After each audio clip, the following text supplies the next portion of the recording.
అందరికీ నమస్కారం అండి. నిన్న కృష్ణారెడ్డి గారు పుట్టినరోజు సందర్భంగా ఈవెంట్లో అనుకోకుండా ఆయనకి మాట తుల్లింది అది సరదాగా అని. బట్ ఏంటంటే దీన్ని తీసుకొని మీడియా మిత్రులు దీన్ని కొద్దిగా వైరల్ చేస్తున్నారు. ప్లీజ్, ఆయన మంచి ఆర్టిస్టు, ఆయన పుట్టుక దుఃఖంలో ఉన్నాడు.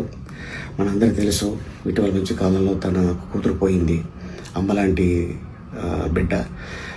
సో అందుకోసం ఆయన కావాలని చెప్పింది కాదు.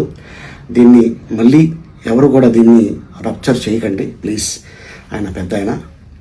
నమస్కారం, అందరికీ నమస్కారం అండి. నిన్న కృష్ణారెడ్డి గారు పుట్టినరోజు సందర్భంగా ఈవెంట్లో అనుకోకుండా ఆయనకి మాట తుల్లింది అది సరదాగా అని.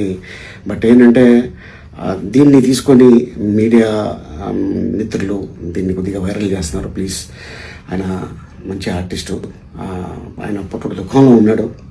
మనందరికీ తెలుసు, ఇటీవల మంచి కాలంలో తన కూతురు పోయింది, అమ్మలాంటి బిడ్డ.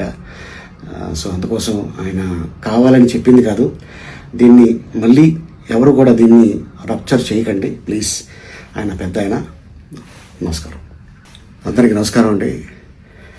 నిన్న కృష్ణారెడ్డి గారు పుట్టినరోజు సందర్భంగా ఈవెంట్లో అనుకోకుండా ఆయనకి మాట తుల్లింది అది సరదాగా అని. బట్ ఏంటంటే దీన్ని తీసుకొని మీడియా మిత్రులు దీన్ని కొద్దిగా వైరల్ చేస్తున్నారు. ప్లీజ్, ఆయన మంచి ఆర్టిస్టు, ఆయన పుట్టుక దుఃఖంలో ఉన్నాడు. మనందరికీ తెలుసు, ఇటీవల మంచి కాలంలో తన కూతురు పోయింది, అమ్మలాంటి బిడ్డ. సో అందుకోసం ఆయన కావాలని చెప్పింది కాదు. దీన్ని మళ్ళీ ఎవరు కూడా దీన్ని రప్చర్ చేయకండి ప్లీజ్. ఆయన పెద్ద ఆయన. నమస్కారం.